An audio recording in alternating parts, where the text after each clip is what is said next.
Hey guys, it's Anna. Welcome to my channel.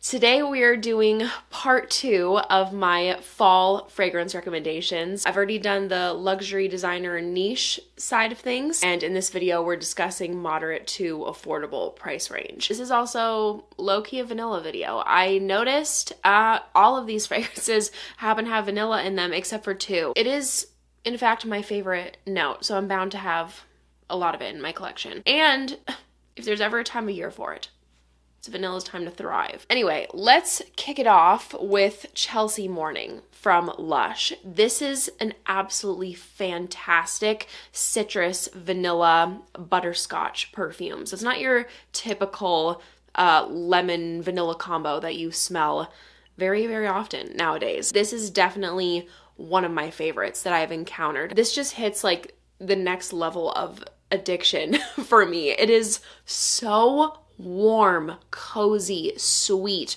true gourmand. If you are not into a true gourmand, Chelsea Morning won't be for you. If you are, listen up. This has a delicious toasty and gooey texture to it. Like I get a caramelized finish, but then underneath that you get that warm gooiness. It's got butterscotch, tonka bean, vanilla, and since Eric mentioned it, I was like, oh, I get that as well. When I wear this, he tells me I smell like ginger snap cookies right out of the oven. Ginger snap cookies, oh, perfect holiday season scent. Like November, December, this will have you in the mood to bake, throw on a cozy sweater, bury yourself in blankets at home, watch a good show, or go out. We're going Christmas shopping. We're gonna go get some cute festive lattes. Not even the Grinch could deny this holiday spirit. So I do pick up on a bit of a warm spiciness, and then to cut through the gourmand, you have this bright, sunny lemon myrtle note that I really appreciate. It brings in a zesty citrus punch that lifts up the scent. Mouth-wateringly good. And I get about 6 hours with moderate projection. Now, if we're not wanting to go so gourmand, Lattafa Angham is an amazing, more affordable alternative to Burberry Goddess, the EDP. Beautiful perfume. I used to own it, but I do feel I prefer Angham a bit more. I feel that this fragrance, just in regards to everything, feels like more in comparison. I get more of a rich vanilla. It's a bit sweeter, and also in regards to the lavender that this has, I get more of that coming through. The performance is a bit better to me personally, so that's why this ended up being more my preference. But you can't go wrong with either. They're both great. As long as you enjoy lavender, because I know not everybody does. So putting that aside, I think this is a really easy to like fragrance. You get a really cozy, enveloping sweetness, of course, from the vanilla. There's praline. It's addictive in that way, but it's not sugary sweet like edible perfume. It shares the stage with a lavender aromatic experience. Also some fresh spiciness coming through from ginger. It feels really comforting to me. I think this DNA makes a beautiful signature scent, and also if you're someone who happens to be into bedtime scents, it fits the vibe. It's inoffensive. You can really wear it anywhere. It's also got amber and musk in the base.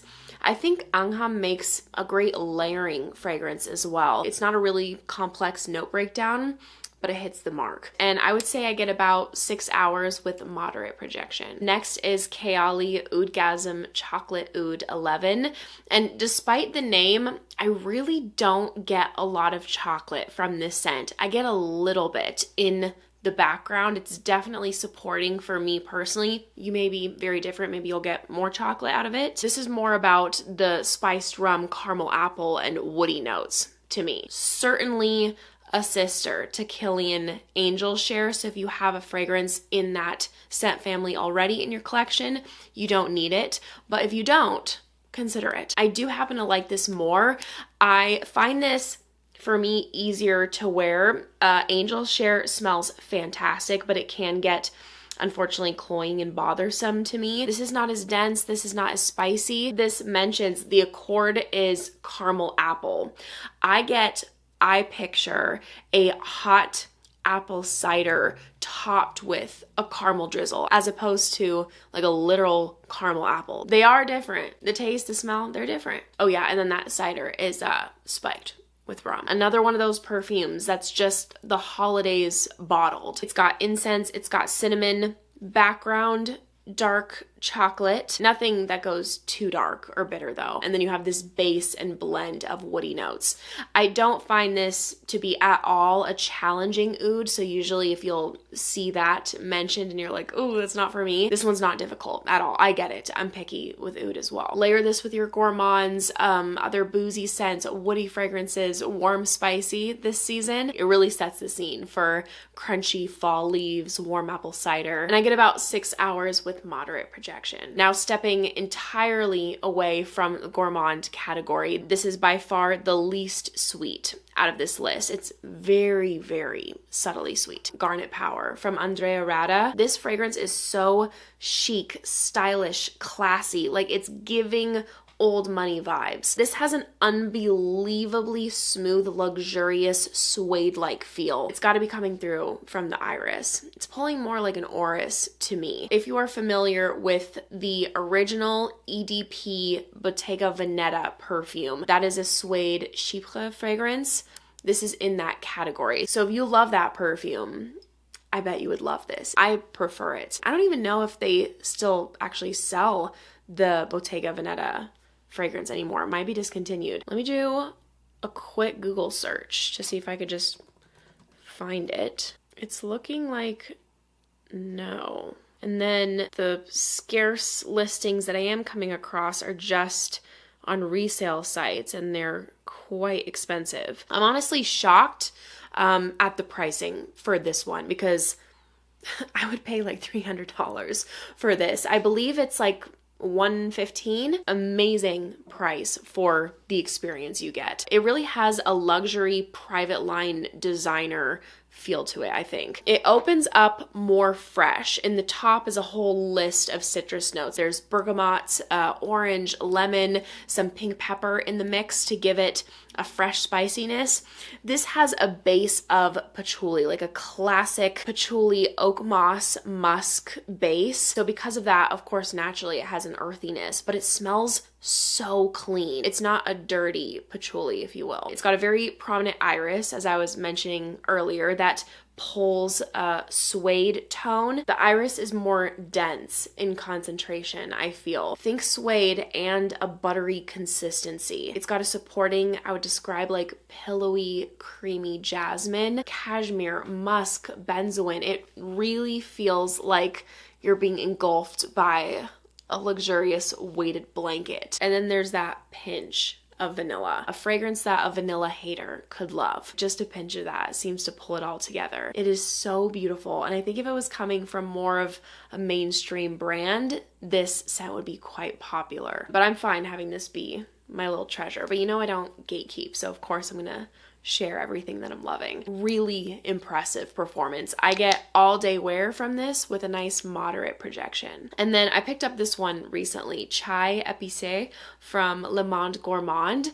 I stumbled upon this one in Nordstrom and saw it on display, a tester bottle, and I cannot believe it's taken me this long to get this perfume because this is one of their best sellers. I sprayed it on a test strip and I'm like, that is so good. Meanwhile, I have test strips of like a bunch of super expensive niche fragrances as well, but this is one of my favorites that I smelled that day. I would recommend picking up the bigger size if you love this perfume. I have here just the 30 ml. I believe they have a 75 ml and it's I think around like just $15 more expensive. These are so affordable. They don't last very long. They don't have crazy projection. So that's why I do recommend getting the bigger size so you can go to town. Overspray, spray your clothes, make sure you moisturize your skin, all the things, but it smells so good. It does not break the bank, so I definitely think it's worth it. So the notes for this one are fig, violet, musk, lily of the valley, and blonde woods. I feel like the notes don't do a great job at depicting the experience you get from Chai Epice. Really the only notes that I smell there are musk and blonde woods. This is warm, spicy, and there's gotta be like vanilla and tonka in here. I would describe this to smell like a chai cookie, but not 100% photorealistic Gourmand because of course we have the blonde woods in there. I was wearing this all day a few days ago. I had to top up a couple of times, and then I also went to wear it as a bedtime scent. And I just felt so cuddly and warm, comforted. It's creamy, almost like a hint of a warm milk froth in the mix. And yeah, it definitely smells like it's mixed with a chai cookie crumble. Performance-wise, I get an intimate projection. It's more of, you know, a personal scent. And I get about 3-4 hours from it. Next, I have Kayali Vanilla Candy Rock Sugar 42. Now, I believe a lot of people fit this into the spring category. For me personally, this is far too sweet for what I like to pull for in spring. So for me, this is fall. This is one of my favorite Kayali fragrances, and I don't have a massive dent going on because I truly only need to use a few sprays because it performs and it's very sweet. So I love this with some chilly weather. I'm filming this video on November 20th. Wicked Part 2 comes out tomorrow and I am going to see it. I am so excited. This has to be my scent to see the movie because this perfume so makes me think of Glinda. I mean, she's Glinda in Part 2, of course. I think this completely captures her bubbly, energetic, super girly pink self. And then, of course, the iridescent bottle reminds me of the bubble that she descends in. I feel this has to be one of my most addictive smelling perfumes. This has got candied pear, bubblegum, white caramel, rock sugar, vanilla cream, marshmallows. So it's giving you a candy shop experience, but not just that. It has, I think, like this sexiness in the base. So it's got these grounding properties and it smells flirty. Rum, patchouli, labdanum, woods, and keep in mind those are all background supporters. The sweet experience is certainly the star, but I still appreciate those base qualities. The candied pear with this pink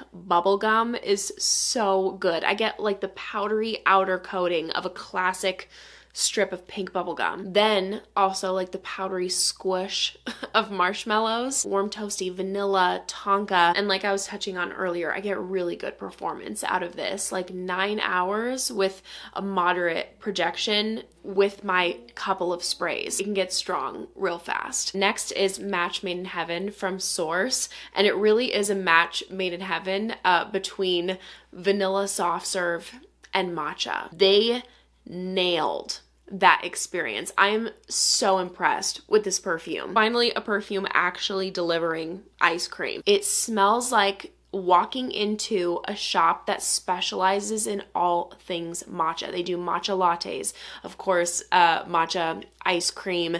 They have matcha pastries, different sweets and treats. The whole place is decorated super cute. It has that distinct ice cream smell, but I would describe it to be overall a warm perfume. It's cozy. It's got waffle cone, powdered sugar, some creamy almond. I personally really don't pick up on the cherry blossom and sandalwood listed. This is straight up Gourmand and it is delicious. If you happen to struggle with a matcha note because perhaps it comes off too bitter for your taste, too green, this is a really nice balance between that and the sweet properties. So if you want sweet matcha, I don't think there's better than this. Really good performance. I get all day wear with a moderate projection. And then last but not least is Queen's Caramel from Ellis, Brooklyn. This is in the scent family of Bianco Latte from Giardini di Toscana. So if you have that fragrance or something like it, you don't need it. However, if Bianco Latte perhaps was either out of your price range or was too dense and heavy for you, this is a really good alternative. And it does take things into a bit of a different direction. So for me personally, I don't find it to be redundant in my collection, but I'm not saying you need to go out and buy it if you know you have Bianco Latte. Where they differ, of course, this has much more of a prominent caramel. That is the focus point of this scent, where I feel, although it's certainly prominent in Bianco Latte as well, I get more vanilla out of that one. This also has a noticeable maple introduced, and I appreciate that it's not giving like straight up maple syrup. I have smelled several fragrances that are just like, whoa, where are the pancakes? Because my gosh, this doesn't even smell like perfume. It is not cloying, it is not heavy in that regard, but you get a nice maple sweetness.